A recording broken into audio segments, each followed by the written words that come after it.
So I was thinking about what this means, recording videos and putting them online, especially videos talking about what I'm actually thinking about and how I'm feeling, and videos that are kind of showing a more vulnerable side, but at the same time, showing anything that's like personal, I guess, and putting it on the internet is a super vulnerable thing to do. But I also understand that that's how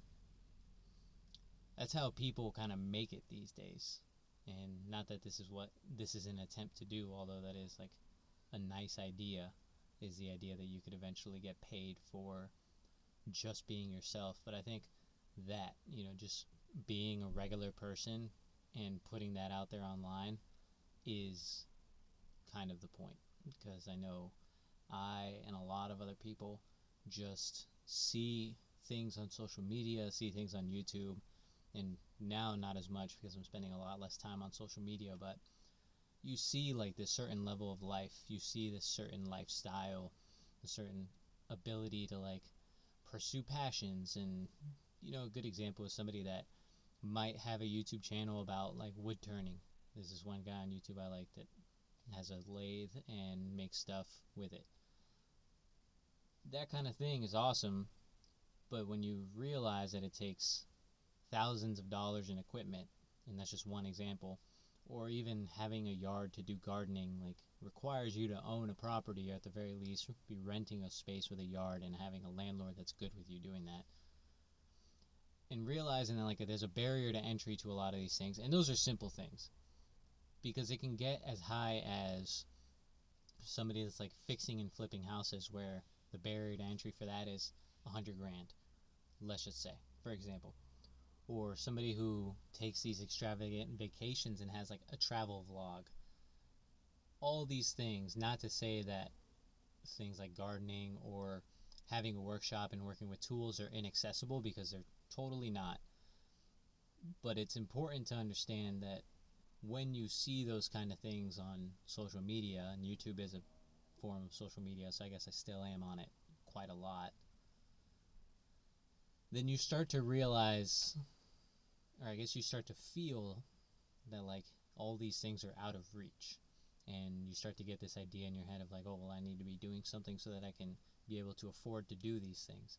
And I think that's why hustle culture has taken off so hard.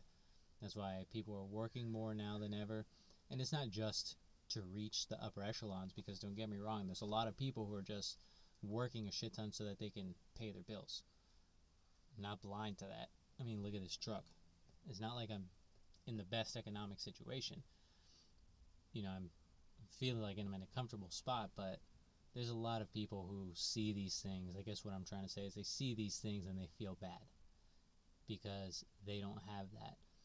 And that feeling of feeling bad, I think, is not really giving credit to the hand you were dealt in life, whether that be the situation you were born into, the family you were born into, your mental health that you have, whether that's a result of like genetics or set and what do they call that, nature versus nurture. All those kind of things go into who you are and where you're at right now. And some of us have had way shittier hands than other people. Some people were born rich and then post that all on YouTube and make it seem like they were just working hard and that's how they got it, when in reality they're children of wealthy parents. And when I see videos of this kind of nature, where it's people that are just regular and not doing anything crazy, not doing anything out of the ordinary, but just sharing like a little bit of themselves, I feel like that's really what this should be about. Social media, the internet. If we're going to use these platforms, then we need to understand that like a lot of the ways that we use them currently are bad for us. And if we're going to continue to use them because a lot of us are addicted to them, then we need to find ways to actually encourage like true self-expression and encourage people to actually create, because these things work much differently when you're putting stuff out there and watching stuff. Because if you're just watching content, it's really easy to fall down that rabbit hole of only consuming, never creating, and just having a life that's kind of unfulfilling in a lot of ways. But even if you do a small act of creating a video like this, which is nothing crazy, you are putting yourself in an elevated position in your own mind, I would imagine. So not only now are you just watching this, lurking from the shadows and consuming, you're contributing to this whole thing in your own little way.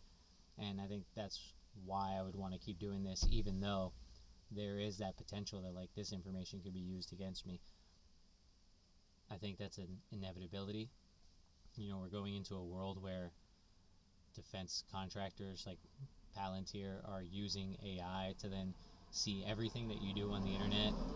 We're using AI now, ChatGPT, to answer all these questions, and a lot of us aren't really aware that it's keeping our chat history, it's building a profile on us. It's like all this information is going to be out there, and I think that's why I'm like, if might as well just have it out there on my terms and do it in my own way as well. Maybe that's a dumb idea, I don't know, but if we're going to find ways to fight back on this fucked up system that we're in, we need to just do the things that are within our power. And none of us are going to start any revolutions. None of us are going to get $100 million from our parents to start the next company that is actually out there to help people. So if you can only do what you can, and that little thing is making YouTube videos, sharing your most valuable self, your most honest and authentic self, start with that, and then we'll see where this goes.